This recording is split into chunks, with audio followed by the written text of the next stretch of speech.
My name is Greg Fuller. Welcome to True Ghost Stories from Ohio, Volume 2. I'll be your host this evening as we take you on a tour of some of Ohio's most haunted sites.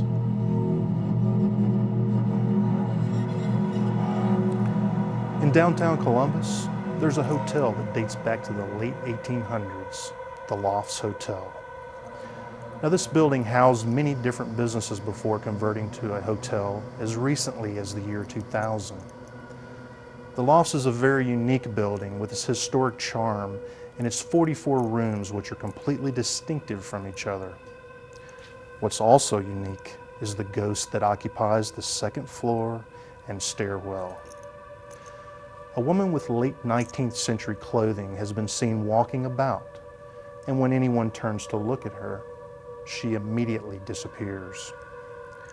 What's even more interesting is the fact that there's a picture taken circa 1890 that hangs in the hallway of the second floor, from which those that have seen the ghost point out a woman in the picture as being the same woman who haunts the hotel. The Lofts Hotel was built circa 1890, and it was originally part of the Columbus Union train station. And then after the train station was built, it became a supply distribution warehouse, plumbing supplies. Most recently, it was an architectural firm before the Lofts Hotel took over and was built into a boutique hotel in the year 2000. I was first introduced to the ghost on my first day of employment here at the Lofts Hotel.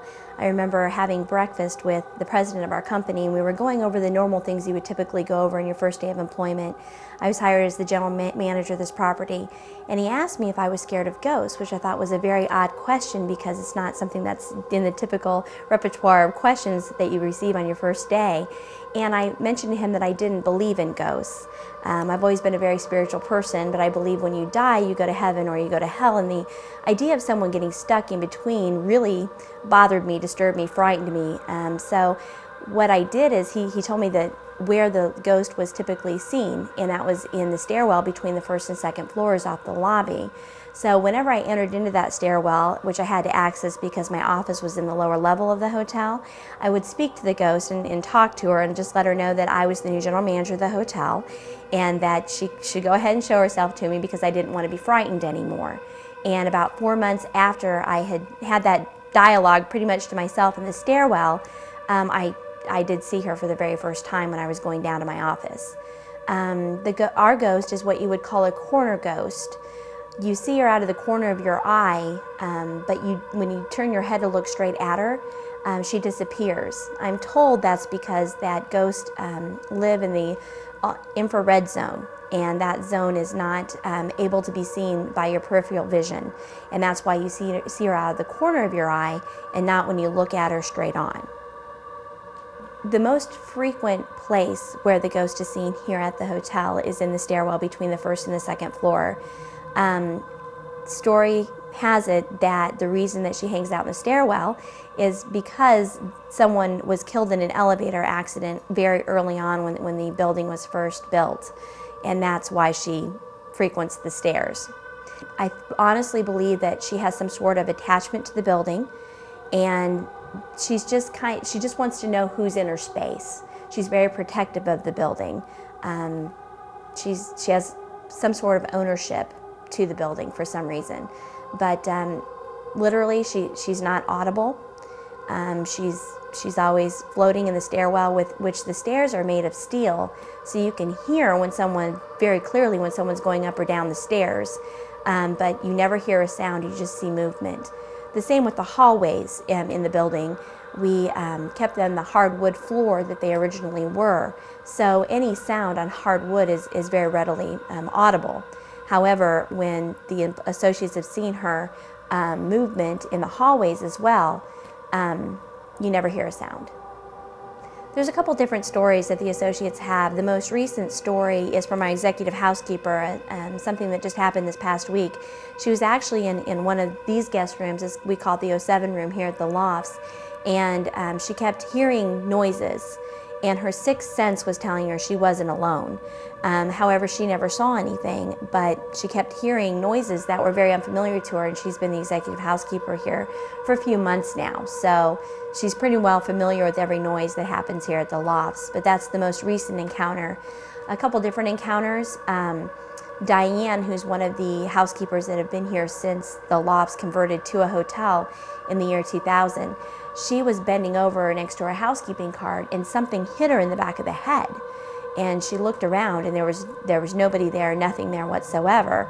But it was very odd. She even looked on the floor, nothing had fallen, but she very clearly got hit in the back of the head.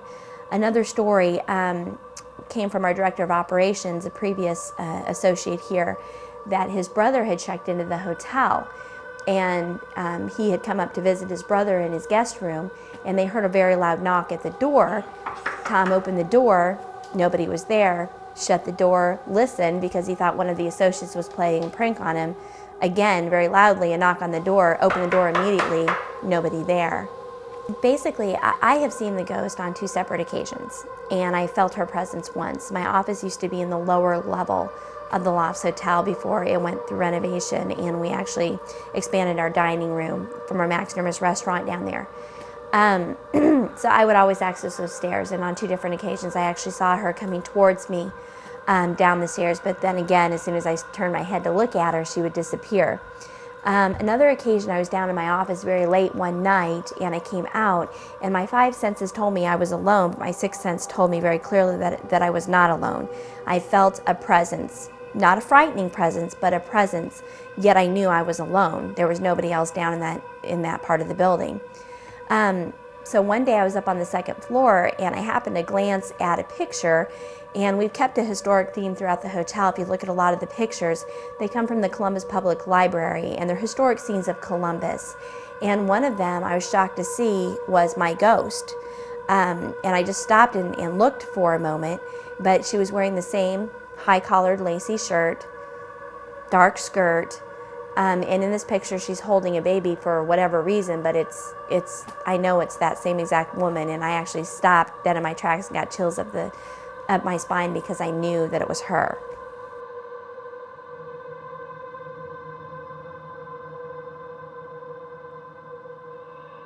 The story of our ghost has gotten around, and I was contacted this past fall from the Columbus Landmark Society, and what they wanted to do is they wanted me to participate in ghost tours here at the hotel.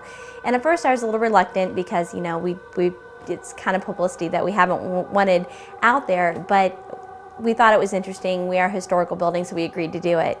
I took probably every Saturday night in October, I took 2 to 3 groups through the hotel and told them the story of the ghost and showed them the different places in which she's appeared, which are primarily in that stairwell off the lobby between the 1st and 2nd floor, and then also on the 2nd floor period, where she's coming around a corner, or she's knocking on doors or hitting housekeepers in the head, or whatever. For some reason she has an attachment to the 2nd floor.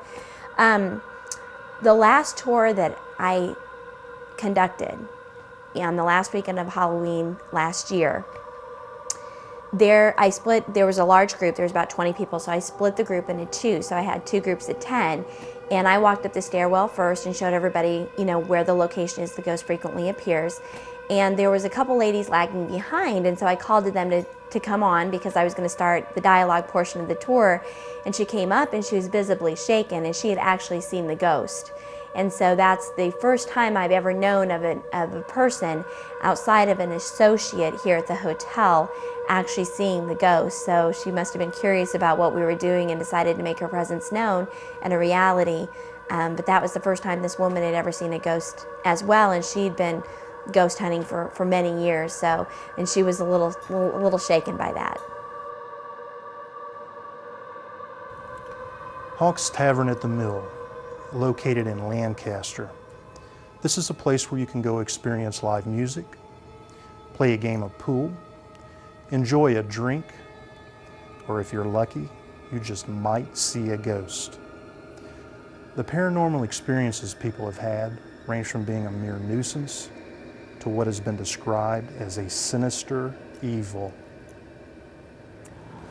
There have been one or two that either from the book that we're in, as far as they're come up to me, ask, is this place haunted? Start talking. You have that a lot, but then I've had people that have came in as well and immediately feel something, start asking, not knowing the history, whether they're from out of town or just never being here before. And yes, definitely people have picked up on things that are a little off here. Even presence, you can just kind of sense, or you feel like something's right there with you. That happens all the time. I've been a bartender here for about 5 years, and off and on I've heard lots of stories about this place. Some of them I believe, some of them I don't believe. I have a few of my own. One of the sort of the scariest I've ever been was actually during a shift that I was working at happy hour here. I was standing right about here at the bar. It was about 4 o'clock in the afternoon. We weren't very busy yet. I had a few regulars on that side of the bar, and a gentleman came in, ordered a glass of beer, and I went and I got it for him. I set it down, and he looked at me, and he was like, well, do you know someone? And it was one of the girls that I worked with at the time, and she was a bartender here as well. And I was like, well, yes, I do. And she was like, well, do you know, she started rattling off a lot of very negative, disparaging comments and stuff. And I was just like, okay, I wasn't comfortable with the conversation anymore and the way it was turning sort of dark and ugly. And I was just trying to gently usher him out, or usher him along, and he grabbed my hand. And when he grabbed my hand, I just got this really cold chill that just came over my entire body and stuff. And he started threatening bad things that would happen to myself and other people that worked here if I was to tell the story to anyone. I guess I got really white. He turned, walked away. I walked around the bar and out of the building. It took my boss a couple times to try and get me to come back to work. I was pretty frightened. And when I was talking to the people later, they were sitting across the bar and they were like, well, what do you mean you were talking to somebody? And I was just like, well, didn't you see that? I just had a 2-3 minute conversation with the customer there on the other side. And they're like, dude, you're looking at you the entire time. You weren't talking to a single person. So that's when I guess I realized that was probably my ghost experience here at the mill. For the most part, this upstairs part of the bar area is where a lot of customers have had run-ins with certain things that they can't explain. Drinks pushed off tables, lights that we've shut off. When I leave and lock up at the end of the night, I usually do a drive around a few times around the building. And I always look at the upstairs windows. A lot of times the lights are off when we leave, but on when we do the drive-by. At that point in the morning, it's usually between the hours of 3:30 and 5:30. Over the years, I tend to see a lot of stuff, more peripheral, but I'll be behind the bar on a Sunday by myself and see someone walk by me, get up, no one's there. I felt like when I've been at the bar, once again, when I'm here by myself, or even when someone's been in the back, felt someone touch my shoulders as if someone was walking by. Noises.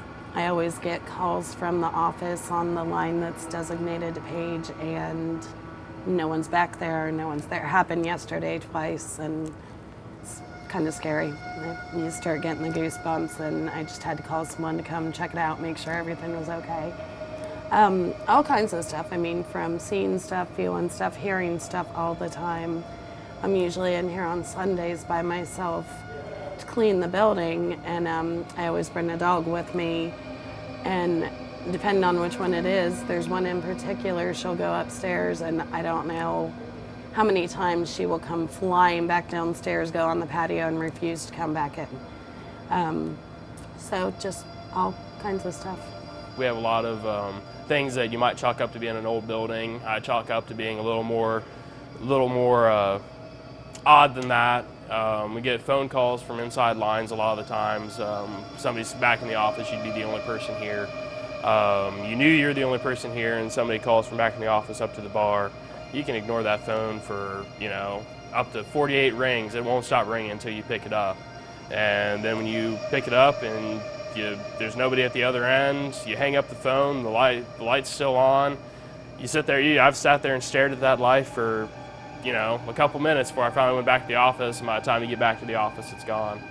The one time I did that, something told me I should check the patio door, see if maybe anybody was at the door, and sure enough, there was somebody that had been waiting out there for 10, 15 minutes. So I don't know, maybe it was just trying to help me out, just trying to get my attention to check my door. The only encounter that I've ever had personally, myself and Toby Deco, a barback that used to work here in 2000. It was a Friday night, we were leaving, and he was counting his tips at the bar, and there's a bar game down there, and they like to play that at the end of their shift. And we were on the way out, walking towards the back entrance, and we heard the pool balls break upstairs. Now, the upstairs pool hall / bar area has 6 pool tables and another bar. Well, it was Toby, myself in the building. We were the only 2 in the building, and the pool balls we heard break, and we thought that was extremely odd. And he looked at me and I looked at him, and we just kind of shrugged it off, and he was finishing his game and I was smoking a cigarette, and we were talking about how the evening had went. And at that point, it had went one step further past the pool balls breaking to a pool ball coming over the banister, dropping down past, we call it the runway section. It's upstairs, downstairs, and then there's like a mezzanine runway section between the two. The pool ball, and somehow, some way, had come over the banister, under the stair rail, to land at the edge of the first step at the entrance of the bar. Now, gravity would normally, physics would normally say that when something's in motion, it tends to want to stay in motion. But when the pool ball hit the ground, it's as though the pool ball was Velcro or had super glue, or there was a catcher's mitt below the wood, because the pool ball comes over the rail, misses the handrail, hits the ground, and stays stationary and doesn't move.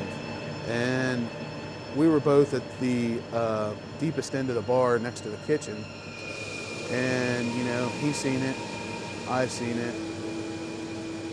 And, I looked at him, and it's time to go. We used to have a collage on this back wall here that used to show the city of Lancaster back when it was first started. Sort of apocalyptic looking. There's a bunch of Pegasi and unicorns in the sky and a big moon, and there's a little story off to the side talking about, when the Indians used to be here and the Indians still roaming. And I was here with a friend one time and we were reading that, and we heard, it sounded like the hoofbeats of horses and the rattle of a bridle go across, and the guy got pretty scared after that and turned around and left. We had a jukebox, and the jukebox kicked on, played a couple songs. Normally it played 4 songs to every $1, 25 cents per song. This particular night it played 2 songs and kicked out, and they were, weird thing, both Beatles songs. I can't remember what the first Beatles song was, but Paul and I both made mention that the second Beatles song was Help, and we both kind of thought that was strange. And as we went around to check on the jukebox, as much as I would like to say that it was plugged in and everything was cool, here's the plug. There's the jukebox. There's no power floating from the plug to the jukebox. I know that the clairvoyants had very much problems with certain points of the basement and certain points of the office, that they didn't even want to go into the rooms at which they described as sinister evil. As far as the history, it's been a lot of things. I know someone did die, I think it was around 1930 or 35. A roofer, they were retarring the roof over on the, I guess it'd be that corner of the building, but they did fall there, and they did die. And I know when we were repainting some of the areas on high ladders, my mom and I were both in here doing that. And about at the same time, we heard someone tell us to be careful and kind of felt a presence. And she thought I had said it, I thought she had said it, but we both heard it. I know my mom also comes in with me a lot, and she's seen where she's thought I've walked out to the patio and upstairs, and we're the only two in the building. The Ouija board was on a Friday night. It was myself, two other people that work here, and one regular customer of ours. And we decided to go upstairs. We have an unfinished side on the upstairs, and there's an elevator shaft. And one of the guys that is our regular, and he did some research and discovered that there was somebody that died here in the construction of the building when they either fell off a wall or fell down the elevator shaft and was killed. And we've sort of given the guy's name Luke. I don't really remember why his name was made Luke or whatnot. So I'd never been used a Ouija board before, and I didn't really necessarily believe in one. But we went upstairs and sat down on the floor next to the elevator shaft and started using it and started asking some questions. And the Ouija board started talking back to us. Said that his name wasn't Luke. Said that he had another spirit in the basement that he was keeping here against her will. At one point in time, we asked him his name, and it started to spell out Satan. I saw that by the time we got to the second A, and I stopped at that point and asked him his name again, and it started to spell out my name. You know, I wasn't moving the board in any particular direction. These are three people that I trust rather implicitly. I don't believe that they were manipulating the board in any way whatsoever. So that's the last time I've ever used a Ouija board, as a matter of fact. Actually, I take that back. That's not true. We did go down one more time a couple weeks later, and we went down in the basement. And we went back in the corner where a lot of people, including the friend of mine that I talked about earlier, just does not like that area of the basement. Always felt like very cold, like there was a lot of pressure around her neck, making it hard for her to breathe. So we went ahead and set up back there and tried to make contact again. We drew a protection circle around us, and we didn't have a whole lot of luck that night, but what was strange was a couple of days later, we went down and there was a metal pipe that was standing. Originally it had been off to the side, laying down on its side, and right in the middle where we'd drawn the protection circle, the pipe was standing perfectly on end. It was probably a half-inch diameter piece of copper tubing. And we're like, okay, you know, one of our barbacks must have been down here screwing around, you know, we sat there for probably about 45 minutes trying to find the sweet spot to stand that pipe on end again. We never were able to do it, so. Weird coincidence, you know, bizarre misunderstanding, or ghost occurrence, I really don't know. On the west side of Cincinnati sits a town hall that dates back to 1889, Westwood Town Hall. It was first used to house village offices and government entities, such as a fire department and jail. Today, it's a recreational center. The story goes that a man named Wesley was hired as caretaker of the building and grew quite fond of it over the years. He even had an apartment that was located in the basement of the town hall. When the town hall was officially annexed into the city of Cincinnati in 1898, the city officials saw no reason to keep a full-time live-in caretaker for the building, and Wesley was let go. Supposedly, Wesley was rather distraught over losing his job and home and committed suicide by hanging himself in the attic. Since then, his ghost, and possibly others, haunt the Westwood Town Hall. When we would come into work in the morning, and when you were the first one in the building, you would always say, "Good morning, Wesley," or "Good afternoon, Wesley," so he knew that a friendly spirit was coming into the building. Well, I heard about Wesley when I was working as a part-timer. I came to help one of the theater companies in the theater to build some scenery and some sets, which of course, after practice is over, you work on the scenery, so you sometimes work late into the evenings. And there are times that when I was there, I would hear some voices or some sounds, and I asked the theater director at that time, and he said, oh yeah, the building's haunted. You know, and it's something to, you know, keep in mind when you're here late at night. When I started to work here, it was in October, so it was right around Halloween. So we had this psychic come through the building to kind of give us some thoughts and some experiences that we felt, you know, or where the hotspots were or things like that. And, you know, we have, you know, theater groups that come through here. And when he went up to the attic, a lot of that space up there was storage space where they would store costumes and theater, you know, pieces and things like that. You would get a lot of happy spirits. This building is full of a lot of happy spirits, and Wesley tended to always be protective of the building. He was, you know, the story goes that he was the caretaker of the building and that he lived in the building in the quarters downstairs, which are mostly classrooms now. But, you know, for as busy as this street is and the amount of children that have come through this building, there has never been anyone seriously injured. You know, no car accidents for as many balls that roll out into the street from the playground areas.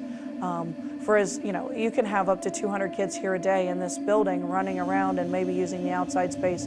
No one was ever injured. It was almost like, you know, he protected anyone who came here and appreciated Westwood Town Hall. It is, for example, we had a bathroom window that was the old draw cord windows in the bathroom, and we were getting ready to leave on a camping trip, and I noticed that one of the windows was propped open, and I decided, you know, I'm going to go ahead and pull the prop out, and the window slammed shut on my fingers, and I couldn't get the window open. I pushed and I pushed and I pushed, and I said, Wesley, help me open this window. And I opened, and I had a bruise on my fingers, but none of them were broken. For as heavy and as large as the window was, I was really surprised. And it went all across them. And it's just like there was always a spirit here that was able to take care of this place. I've been working for Cincinnati Recreation Commission now for about 23 years, full-time and part-time. I did a long time here at Westwood Town Hall as a part-timer. I worked the after-school program. I worked a lot of the evening rentals with the theaters. I was here alone with Wesley a lot. And he really liked me, and I liked him. We got along very well. My one big experience that I had happened during day camp hours. We were downstairs in the room off the kitchen, which at the time we used as kind of like a playroom, and we had a carpet on the floor that was the outline of a city, and we would get down on the floor and we would play Matchbox cars with the kids. And one of the young campers and myself were on the floor at the time, and we're rolling the cars around, and he had rolled the car under the door that led to the back hallway, which was part of the original structure of the building. And there was nothing in that back hallway except a toilet, a sink, and a mirror, and some stairs. I mean, nothing. So we tried to open the door, and that door, the lock was always very temperamental with us, and it would only open for certain people. So we would call the other day camp leader over and say, you know, John, try to get this door open. And he came over and he politely asked Wesley to let him into the closet. And lo and behold, the door opened, and the three of us went in there, and we looked all over the place for this car. It was nowhere to be found. There was nowhere for it to go other than under the door. The poor little day camper was just distraught. He was only about the ripe old age of 5 or 6 at the time. He was very upset over the car and tried to explain to him, well, we'll just have to find you another car. And we come out of that closet, or the back hallway rather, and close that door, and before you knew it, the car rolled out from under the door, right in between all three of us. It was just, it was amazing. I couldn't believe it. I guess I worked here 2.5 years, and in that time frame we had quite a few experiences. The biggest one probably was we had a little boy in our after-school day camp who went down the hall to the bathroom, and it was like the normal time of changing between activities, and all of a sudden he came running from the bathroom, screaming from the top of his lungs, you know, I can't turn the water off, I can't turn the water off. And you know, myself and another staff member, we decided we were going to go into the bathroom to see what was wrong. And the water was running cold in the bathroom, but it felt like a sauna in the bathroom. And the mirrors had all steamed up above the sink, and we were able to turn it off, but the temperature change was just unbelievable. And we found out not long after that, we had a psychic come through the building that said that where the bathrooms were used to be old jail cells, and that he had had an experience where there was a man that had died in that bathroom area, and it was a man who was supposedly an African American who had raped or abused a white young girl, and he was completely found innocent, but what ended up happening is he was hogtied and hung from the cell.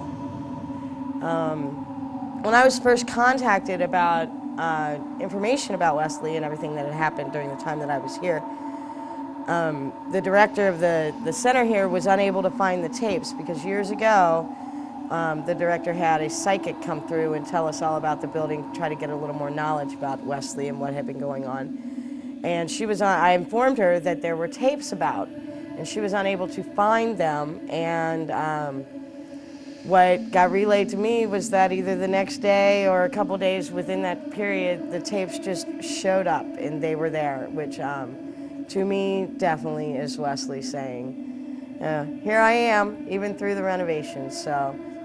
Well, in the basement there was the kiln room, which was where we had ceramic kilns that were fairly large.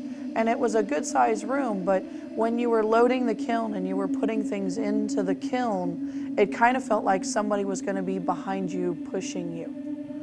What the psychic had actually told us was that he felt that the area where the kiln was an actual spirit portal, which is where they were coming in and out of, the ones that weren't actually residents here in the building. And it was quite eerie because when you would place pieces into the kiln to fire them, as your arms would go in there, all the hair on your arms would stand straight up on end, and you would feel like someone was literally trying to push you into the kiln, and it was a very strange sensation. You know, there's a lot of places where you just felt creepy being. There was a maintenance closet downstairs that was next to the jail cells that I wouldn't ever go in and shut the door behind me.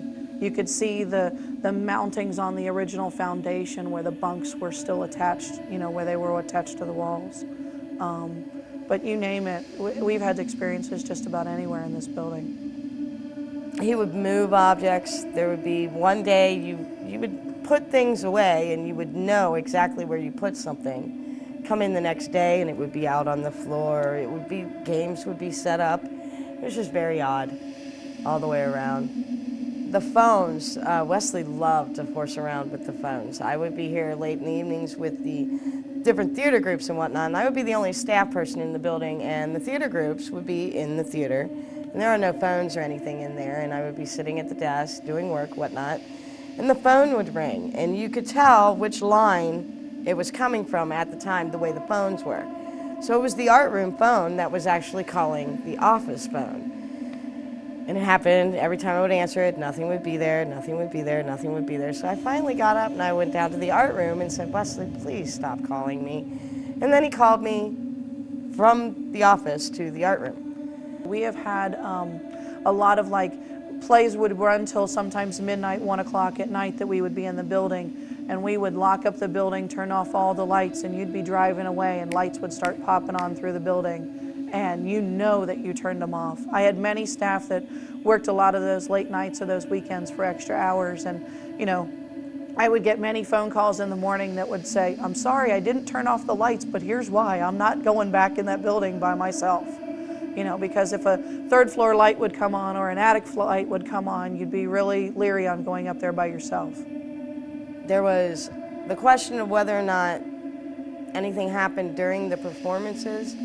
Nothing would actually happen during the performances, but sometimes the content of the play would put Wesley in a different mood. There was one time there was a play going on that was all about a young child who had drowned, and his spirit was haunting some people, his relatives and whatnot, and that was pretty much the content of the play. Well, this must have really upset Wesley, because that's the only time I can remember that he actually messed around with anything in the theater. But their props would be missing. their soundboard upstairs. Every night after they would leave, they would all be adjusted the way it needed to be. Same thing with their lights. And when they would come back in, it would all be back down to zero. It was almost as if Wesley did not want that play to happen at all. But then there was another time when they did Schoolhouse Rocks, and that was a lot of fun. And you could feel it in the building. Wesley definitely took care of this building, took care of the kids, and took care of those of us who worked here. Once you came to terms that this was Wesley, and this is his home, and and I'm just here to help out and do what I can. But all in all, I think Wesley and Westwood Town Hall go hand in hand.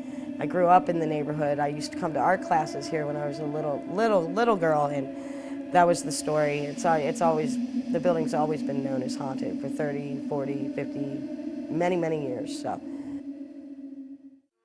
In 1859, the Owensville Village Hall in Clermont County was built. Originally named the Boston Methodist Episcopal Church, this hall can boast of a somewhat famous incident that happened in July of 1863. It was then that part of the Confederate Army known as Morgan's Raiders rode into town with 2,000 cavalrymen. A older man, apparently a veteran of the War of 1812, was said to have climbed the stairs of the church to the steeple and waited in resistance with a double-barreled shotgun. As the Confederates approached, he shot both rounds into the air as a way of warning the army. 10 to 12 of the cavalrymen were ordered to enter the church and capture the old veteran. When he was finally apprehended, he was forced to follow them to Williamsburg. They also took his United States flag, which he had been carrying, and tied it to a horse's tail and let it drag through the streets. Since the construction of the hall, there have been many people who have heard or seen a ghost who some have named Nelly. Her background is uncertain, but some say she had probably lived in a home that was located in the site where the town hall is today. When it was known that there was no one in the building, several people have claimed to have seen a woman peering out of the upstairs window down onto Main Street. A former police chief snapped a photo once that depicts this same ghost. Most say that she is never threatening, but her existence has caused several people to quit their night jobs over the years. In 1997, a small group of ghost hunters spent the night in the town hall. They were told that most of the upstairs activity happened between 2 and 6 a.m. Around 6 a.m., they reported that they heard chairs moving around in the kitchen, but when they investigated, no one was there.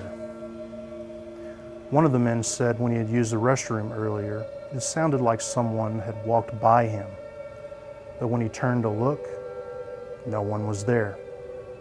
Years ago, back in the 60s, my mom was like the custodian of the Owensville Methodist Church at that time it was. And I would go there and help her on Saturdays, and my brother and my sister would be there too. And we would always lock the front door. Well, one time we were up there, and Mom and I were downstairs cleaning, and she said, "I thought you locked the front door," and I said, "I did." And she said, "Well, who is that walking around upstairs then?" And I said, "I don't know." So we went up there, and there wasn't anybody there. And then my most recent experiences have been on some tours that I've been with a local historian, and every time I take pictures up there, these little orbs show up. So when he's not there, or when we're not doing a tour, and if I take a picture, I don't get anything. But when we do the tours, it seems like they show up. So it's like they kind of want us to know that they're there. I do believe that there are spirits out there. I believe that there are good spirits and there are bad spirits.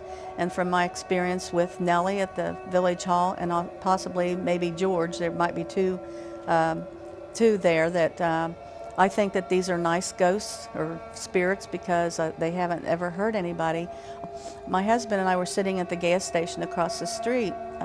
This has been a couple of years ago. And I looked over there, because I'm always looking to see if I see Nelly in the window up there or anything.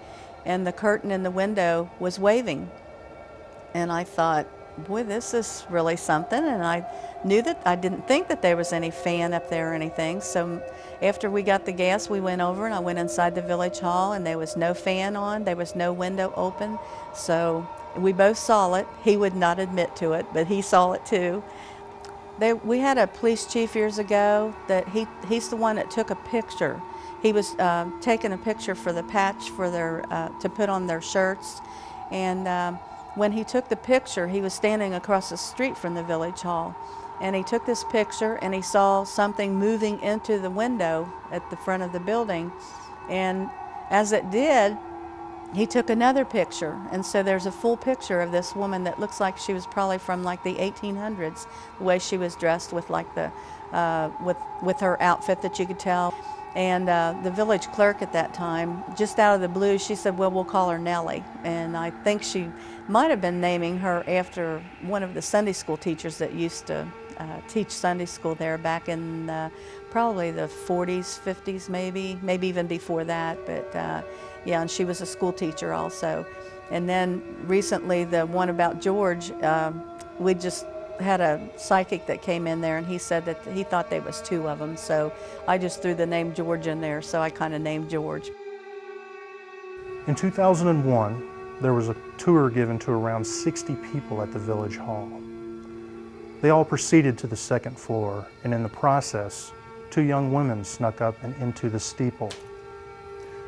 After a while, two loud screams could be heard from the steeple, followed by noise of someone or something falling. The two women suddenly showed up, stumbling into where the rest of the group had congregated. When they finally caught their breath, they said that while they were in the steeple, they had seen someone suddenly appear, then disappear right in front of them. Over the years, several pictures have been taken depicting unexplained objects or mist. The most interesting is a photo taken while someone was being interviewed about the ghost-related activity at the village hall. Behind the interviewer, John Lomax of a local Cincinnati TV station, is what appears to be mist that's formed in the shape of a face.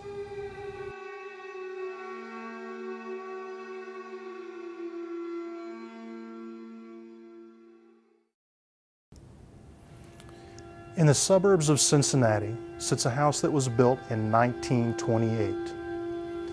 The original owner was a woman named Viola. Viola lived there until the mid-1980s when she died at the age of 97. The current owner, who wishes to remain anonymous, says Viola has never left. She presents herself in the form of a shadow or a silhouette walking from the basement to the second floor. And although she's thought of as a very positive spirit, there are those that have entered the house who say they will never return. Well, doing a little research and finding out the name of Viola, of course, after viewing it on the security camera, she's a very elderly lady, small in stature, snow white silver hair. She keeps it in a, I guess you would call it some type of bun or something like that in the top. She's got a back feature that she's bent over. She always starts out in my basement. I don't know what the significance is of the basement, but that's where she generally starts, and she'll trip the alarms and the camera systems from that point through the rest of the house. And of course, I hear her coming because the old stair steps really creak and groan. And it's a nice security feature to have, but I know when she's around. Viola is, for the majority of the time, only as a silhouette moving around, which you can see clearly. The shadow of it, you can see the features, with the exception of one time. And I can remember it distinctly. I even remember the jewelry that she had on was a necklace that had black as the background and had like an ivory face from the neck up, and it reminded me of the lady from France. I think her name was Antoinette. It's the jewelry that was made back then. It was well, late 1800s, I guess. And that was the first time I had ever seen her, and I guess as she was when she was alive. Made the mistake of putting a dirty piece of lawn equipment, weed eater, on the front porch, which comes sailing through the front door. After it was deposited there, alarm systems continue to go off, their motion detector, things like that. But all in all, we get along pretty good.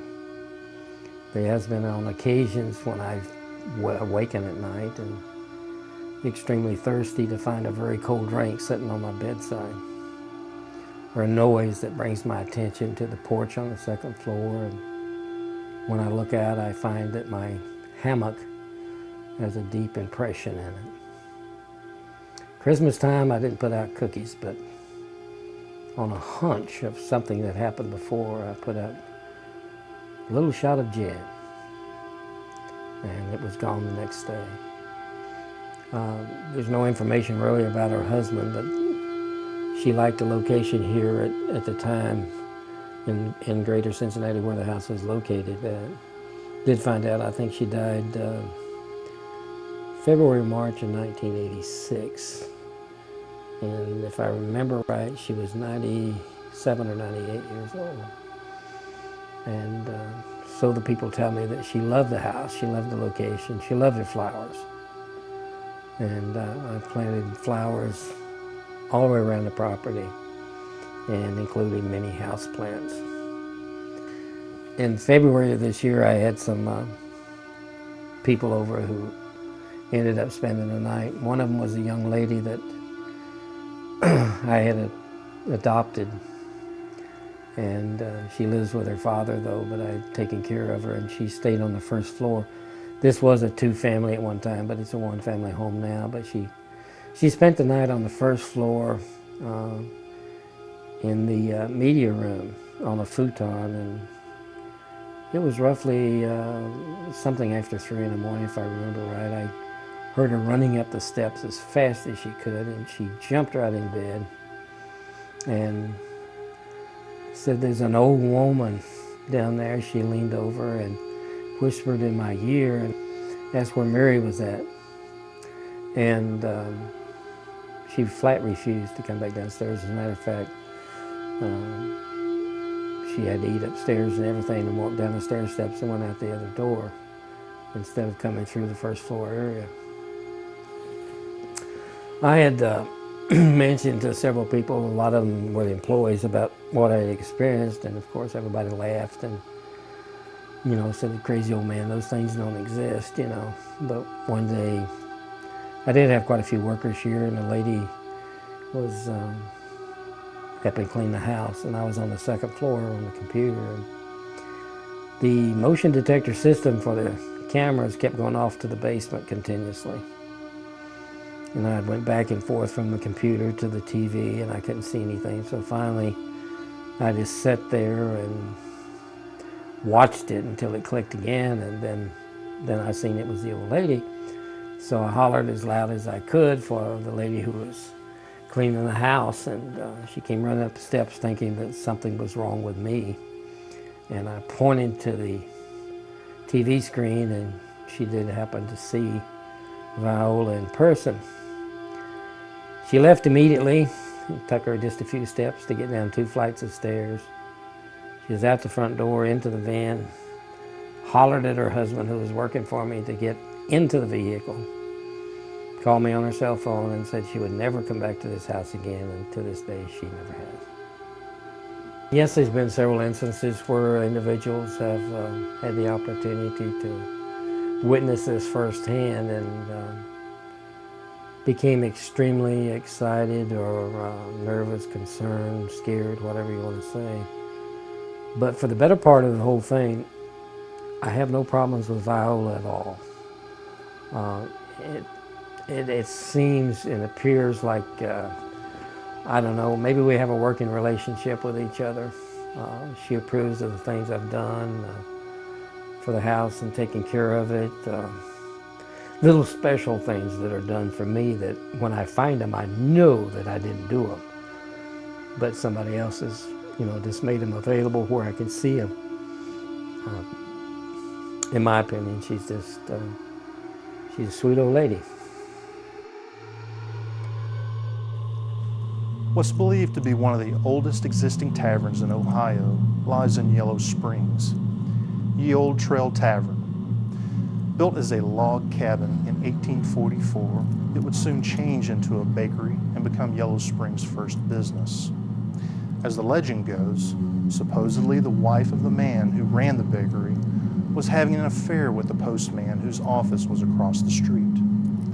One night, one of these men was found dead right outside the tavern, apparently with an ice pick in his eye. Since then, a couple of ghosts have been seen, primarily a woman in blue who carries herself with the utmost of confidence. I had an experience once when I was waiting on tables. A woman was sitting at the table at the base of the stairs, and she just kind of looked up the stairs and asked me, who is that standing there at the top of the steps? And I looked up at the steps and I didn't see anyone, and I looked back at her and I said, "Pardon me?" And she's like, "Oh, she just left." And I said, well, there are rumors of ghosts being in the tavern, especially at the top of the stairs. And she was like, "Yeah, that was probably one of them." She was wearing a blue dress and just looking at me. She seemed startled and turned around really quickly and took off. So that was one of my first experiences, hearing about the ghost. But we always hear about, other employees who have been messed with. I guess it's not so much complete physical, paranormal activities. I've had things fall off of shelves at my head, extremely creepy feelings upstairs in the office running the reports at the end of the night. Every once in a while, in October, we had some special dinners that we called ghost hunter dinners, where people went out to the graveyard and then came back and learned about how to photograph orbs and whatnot. And the following Mondays, none of our computers worked whatsoever. Doesn't seem to like electronics in the slightest bit. We had a couple incidents with people in the kitchen where knives would fly off the wall. Actually, most of everything that happens when somebody starts talking about the ghost or mentioning how they don't believe in the ghost, and then you go upstairs and your hair gets flicked around from side to side and there's obviously nobody behind you. We had a delivery guy who wouldn't come in the back of the restaurant because he had an experience himself. I guess I had heard one time about a manager who was behind the bar and just saw a woman walk past the bar in his peripheral and left it alone for a moment and came back to find her. She wasn't in the building. There was anybody else in the building. There was a dishwasher working here when I first started working here that it liked to, every time he'd put pots and pans up on the tall shelf in the kitchen, it liked to knock them down. And it seemed to be him in particular that it knocked them down for. Like if another dishwasher was working, pots would stay on the shelf. The kitchen manager, when I first started working here, came downstairs one day thinking he'd lost like half an hour of time or something and that the restaurant was open and he wasn't ready. He came down kind of in a panic and we're like, okay, why are you, it's half an hour before we open. And he had seen a small child run past the stockroom. And so he thought that there were people in the restaurant and he needed to run downstairs and cook their food order, but nobody had come in. So. There was an incident one time with a couple of people who worked here. They didn't get along really well. One of the guys went upstairs and came back downstairs kind of upset. He was like, why is Therese up there not talking to me? I think she's mad at me. What's going on? And she apparently was away on vacation for a week and hadn't been around for a couple days. And he was convinced that she had been up there. So a couple of people went up there with him and they didn't see anybody. So we believe that might have had something to do with the woman that is said to walk around this part of the building. And you know, the woman was just standing there in kind of a corner, and her head was down. She had dark hair, it was long, and it looked just like this person who worked here named Teresa. Yeah, so the last thing you do when you're closing the bar is you have to go upstairs and run the end of the day reports on the computer, and that's in the office where much more activity, feelings are generally found, and a lot of times, you know, you're the last one in the restaurant, you're all alone, and I'll be up there waiting for the last couple of pages to print, and I feel like somebody is right behind me and really wants me to leave, and, you know, just can't wait for me to get those last couple of pages, and it's a pretty creepy feeling. When the bathrooms used to be upstairs before we renovated, sometimes we'd have tables where the kids would go upstairs and go to the bathroom, and the women's room is right beside the office door. And sometimes the kids would come back down, you know, with their legs still crossed, and, you know, mommy, mommy, and they'd be like, you know, there's a lady standing in front of the bathroom door and she won't let me in. You know, I'm scared, so you've got to come up with me. And usually the parents would go back up and there'd be nothing there anymore, and the kids could go to the bathroom without incident. But some of the most standard things happen just with electronics that people use around the building. The computers will stop working when you start talking about supernatural activities. We had a reporter come in once, and they were going to go take pictures upstairs with a 35mm camera, and the camera stopped working when they went upstairs. They brought it back down, and it started working again. There's said to be a beam of energy that shoots through from the basement to the attic, or the second floor. Actually, it was said to be responsible for a malfunction in our beer fridge, where our beers freeze pretty regularly. And we've actually won awards for having some of the coldest beer in the area, so it's kind of good relationship, I think. But yeah, other than, you know, malfunctions with cameras and anything like that, it's mostly upstairs that'll occur. We might not even be able to get in the computers tomorrow just because we're talking about it so much today.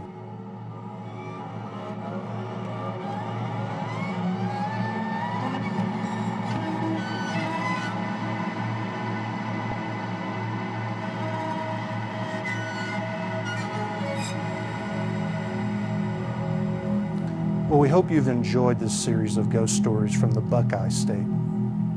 Thanks for watching. We'll see you next time.